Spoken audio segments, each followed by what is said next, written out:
Good evening. This is Phil Dixon with another edition of This Day in African American Baseball History. And today we're looking at the November 21st, 2025 edition of This Day in Black Baseball History. For those of you who have never joined me before, what I do is give a historic fact from this day, which is going to be November the 21st, through the ages that involve African American baseball players. Could be someone who is a baseball player boxing, could be playing basketball, could be playing football. But the thing that they have in common is that they are all African American baseball players. So I just want to say welcome. And then, of course, I usually give you the fact and then I give you some commentary, some things I know about the guy, and we'll just go from there. So, once again, if you're new to this broadcast, thank you for joining. If you like what we're doing, go ahead and subscribe. And so I'm going to jump right in here to people who usually join, and we'll go from there. I do want to say also, too, last night in Kansas City, the park where I grew up, and many outstanding baseball players from the Kansas City area, Kansas City, Kansas, a predominantly area, grew up, Heathwood Park. And today it was the city voted unanimously to make it named after Officer Elijah Ming, who was killed in the line of duty earlier this year. So I am very honored that the city would do that, and I want to be a part of that celebration. So hopefully, if you're in the Kansas City area and you ever played in Heathwood Park, when you hear about the dedication, come on down to the park because we're going to have a big reunion of all the guys who played there. And the park became Heathwood Park in 1911. Prior to that, it was a park owned by an African American man. His name was Nathaniel Singletary. And Singletary, he wanted to build this park, and it was an all-white community. And so he gave a lot of good events. He had basketball. We had football going on there, track and field. He brought in a lot of speakers and things. And he named this park Booker T. Washington Park. Well, it's in the middle of an all-white community. They didn't like that. So they said, we've got to get rid of this guy. And so they worked a deal with the city. And in 1910, they bought the park. After they had condemned it, they paid him $12,000. And today, adjusted for inflation, that $12,000 would be $400,000. And that was Nat Singletary. And then in 1911, they named the field Heathwood Park. And Heathwood Park, after a Heathwood Oil Company. And that's the name until last night when the city passed a resolution. So that's a big deal going on here. And I was on the news tonight, and they have a piece, and I'll probably share it to Facebook about Officer Ming, and a good guy, really a good guy, and he ended up losing his life going out to on a call through a domestic disturbance dispute. So good, just a simple guy. He was a sheriff and had been a former baseball player and played at that park. So anyway, I guess I'm going to dedicate tonight's broadcast to Officer Ming. All right, so let's go. Let's jump right into this. Let's show you. We're going to go for November 21st, 1911. Just so happens this guy was also a police officer at one time. Topeka Jack Johnson. Now, this is not Jack Johnson from Galveston. This is Jack Johnson from Topeka. That's why they made the differential in the name. So Topeka Jack Johnson, an infielder and manager for the Kansas City Royal Giants, who was also a professional boxer, lost a match to Nat Dewey. And Nat Dewey's real name was Nathaniel Vulnerable in Chattanooga, Tennessee. That's where they had the bout. And Chattanooga, Tennessee at that time, boy, one of my favorite players comes from there, and that's Bill Monroe, Chattanooga, Tennessee. So Topeka Jack Johnson, just a great player. He was a 6'4" shortstop and second baseman. But right at the turn of the century, went to Washburn University. Later was on the Topeka Fire Department force. He was on the Topeka police force. So Topeka Jack Johnson, he is buried in Topeka, and I've been to where he's buried there. And a couple of years ago, Sabre put a monument where he is buried. Topeka Jack Johnson, a lot of things I can say about him. Pretty good fighter. He also fought. Let's see. He fought Jack Johnson. If I'm correct, I think it was Thanksgiving Day of 1920. I'm going to have to look that up because that might be a fact that I can put on coming up. So that's Topeka Jack Johnson. Don't know if you know much about him. Look him up. All right. How about November the 21st, 1912? Another baseball player, but he's playing football. And George Sweat, the powerful running back for Emporia State Teachers College, and the future Kansas City Monarchs infielder, outfielder, is left behind when his team went to Warrensburg, Missouri to play the Teachers College at Missouri when their opposition drew the color line and refused to play if Sweat was in the game. And so that's George Sweat. I recently spoke down in Pittsburgh, Kansas, because he graduated from Pittsburgh also, which is another teacher's college, and he went on to be a teacher. And that was George Sweat. So they gave a big celebration for him, and right now they have a display that's going to be up for about a year. And I actually have letters that George Sweat had written to me and letters from his wife, and I am thinking seriously about donating those to Pittsburgh State, his alma mater, because he was a great guy. He died in Los Angeles, I think 1982, but I did get a chance to interview him and got to know him from Chanute, Kansas originally. So George Sweat, look him up. All right, so how about this? Now we're going to get some baseball players playing baseball. So Charles Cheek, Chech, pitching for San Bernardino, with 3 Federal League stars in the lineup: Johnny Rollins, Ed Easterly, and Arthur Griggs, playing at that city's Eureka Springs Park. Cheek tossed a 7-hitter to defeat the American Giants, that's Chicago American Giants, with Cyclone Joe Williams and Frank Wickware pitching for the Giants, and he beat those guys in a 6-1 final. And let's see. And part of the reason the Giants lost that game is in the 5th inning, the Giants made 3 successive errors. So that's a little fact from the California Winter League. Let me say hello to a few people right quick, and then I'll keep on going. Let's see, because people jumping in here. The Beat Man, the Beat Men, the Beef Men, BEEF Men, thank you. Jesus Fernandez says hello. Somebody, Beef Man says hello. Got a couple of people saying hello. I don't really say hello to me. We got, let's see, who we got? Well, we got the same people. We got somebody at lightning _Ann and SOL _ God says hello. And then someone says the Maine, California, Oakland, California Negro League, Negro baseball team was the Oakland Larks, a member of the West Coast Negro Baseball Association that played in 1945.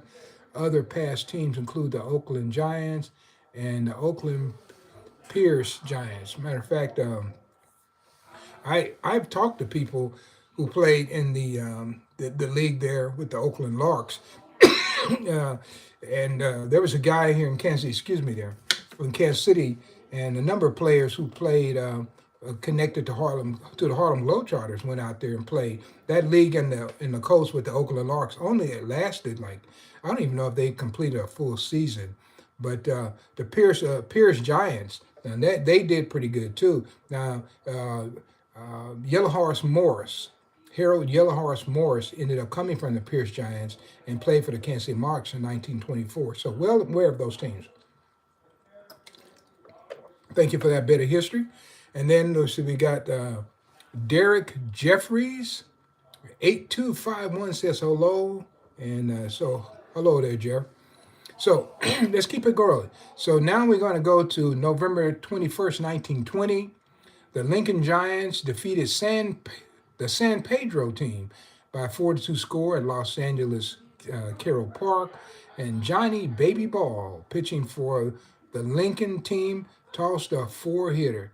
Now, I'm going to go back. I'm not going to spend much time on it today because I have so many facts. But I do want to spend a little more time on Baby Ball. Okay? A great pitcher for the Lincoln Giants in the Winter League. Definitely want to do that. So we're going to keep it going. Here we go. November 21st, 1920. Now, this is on the other side of town at another park. The Los Angeles White Sox defeated Walter Mills and pitching for Joe Peroni's All-Stars by a 4-2 score. Now, Rube Curry and Mills both allowed 7 hits. Now, Rube Curry is pitching for the Negro League team, and they both allowed 7 hits. And George Carr and Walter Dobie Moore had a pair of hits each, and Moore hit a triple, and Carr hit a double in the big victory. Now, the interesting thing that the guy who's pitching for Joe Peroni's All-Stars had just played recently for the Cleveland Indians, and in 63.1 innings that year, he had a 7-0 record. So he didn't lose any games pitching for Cleveland, and a 1.85 ERA. And in the final game of the World Series, he pitched a 1-0 shutout, and that was over for the Cleveland Indians in that World Series. But he goes out to California. He's playing against teams with veteran guys who had just finished their first season in the Negro National League, and he loses. How good were those guys? Man, I'll tell you what, you have guys that were pitching in the World Series, winning games, but they ran up against real teams when they played some of these Negro League teams. And guys, we don't talk enough about some of these interracial games that went on, because, and I mentioned this many times, just a couple of years ago, we merged the statistics, a lot of statistics, where we could, with the Negro League and the American National League and that record book. And people thought that maybe you shouldn't do that because they looked at the black players as being inferior. But I'm telling you, if you follow my broadcast, you see they win a lot of these games. And I put up games where they lose and things like that, but they won a disproportionate amount of these games. They were really good. So that's the most important thing, that we know about some of this history. And this is a place you can get it. Okay, let's keep on going. We're going to jump way ahead. We're going to jump to November 21st, 1969.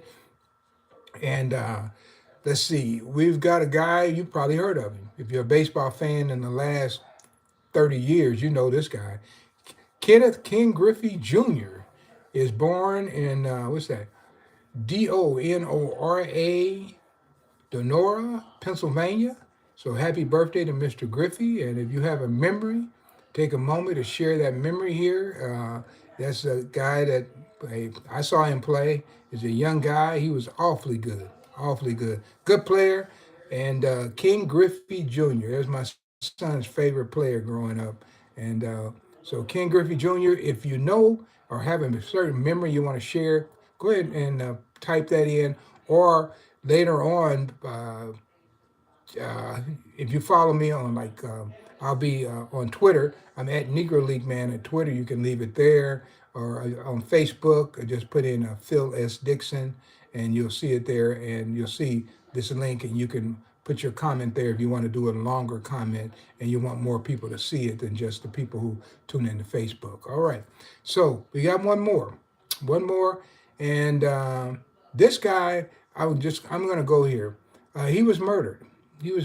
And when he passed away, I was so touched by it that I sit down and I wrote a letter to his wife. And that letter ended up coming back, not the letter, but I ended up getting a letter from his wife thanking me for that. And she sent it to me on the funeral home letterhead, and I still have that letter in my collection today. So who am I talking about? I'm talking about a guy who passed away on November 21st, 1977. It was Lymon Bostock Jr., age 27, who had just recently signed a 5-year contract estimated to be worth $3 million with the California Angels. Now, this isn't the day he died, but this is the day he signed this contract. So he has signed a $3 million contract with the California Angels, making him the highest paid player in baseball.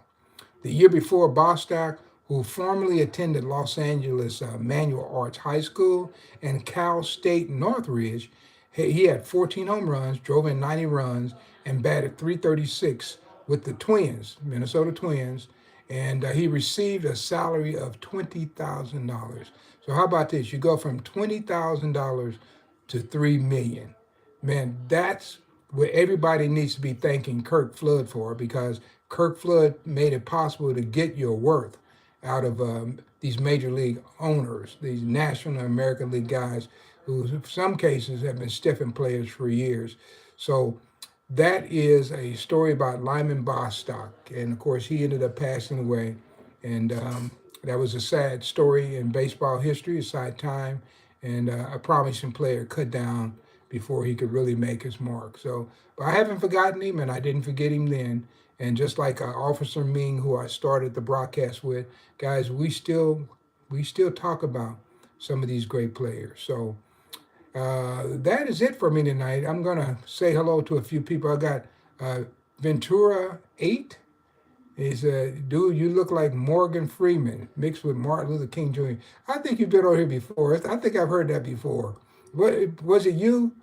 Yeah. I'll tell you what. I had a few dreams like Martin Luther King, and one of them was to make the players from the Negro leagues better known than they were when I started 45 years ago. And I think that I've helped a great deal on that. So yeah, so anyway, guys, if you like these kind of broadcasts, I do them frequently, every day. Sometimes I'll come on twice a day. But if you like this kind of broadcast, go ahead and subscribe. Like I say, I always tell people I don't have any, scantily dressed girls in the background, and I don't have any funny things that give you humor. But if you want knowledge and you enjoy baseball, this is the place you can come. And that's the whole purpose of this. But if you're really interested in the Negro Leagues and learning more about that aspect of baseball that really doesn't get the full attention it should have gotten when it was happening, and now we're trying to bring it back so at least we can educate you some, this is a place you can come. So, like I said, tonight, I'm looking at Topeka Jack Johnson. Of course, I've been to Topeka many times to speak. George Sweat, who was at the Emporia Teachers College. I've been presented in Emporia many times. Also presented in Warrensburg, who drew the color line on him. And of course, recently in Pittsburgh. Let's see. And then, let's see. Adobe Moore, know a lot about him. George Carr. Adobe Moore is from Atlanta, and George Carr from Los Angeles. Rube Curry from Kansas City. Went to Lincoln High School here. The school's still there. Still, it's an academy now, but it's still here. Same building that he went to. And of course, Ken Griffey, who I used to see on the sideline as a photographer these days. I've never actually had a chance to speak with Ken Griffey, so hopefully maybe I can change that this year. Maybe we'll cross paths. And I told you the story about Lymon Bostock. So, all right then. So someone can you say 67, please? I'm not sure, but the 67, guys, it doesn't mean anything, but everybody's putting it all over the place as if it does. So that's a really strange thing. I looked it up and had done a lot of research on that. So anyway, guys, thank you for joining. We'll be back tomorrow, and I hope that you can come back and join this broadcast. So if there's anything that you'd like to know, guys, you can once again follow me on those other medias, and I do have a webpage, by the way, and it's at let's see which one I want to send you to. Okay, it's let's see, NLB. Okay, we'll send you that. NLBalive.com. So that's like Negro League Baseball Alive, but it's NLBalive.com, and you can follow me there. And then also, guys, if you're into books, I would encourage you to maybe pick up my book, The Dizzy and Daffy Dean Barnstorming Tour, Race, Media, and America's National Pastime. And if you want to go back, you like pictures, you have to go back. It's out of print. But you can get my book, The Negro Baseball Leagues of Photographic History, that won a Casey Award as the best baseball book in 1992. And I'm sure somebody probably listened to this broadcast who wasn't even born in 1992.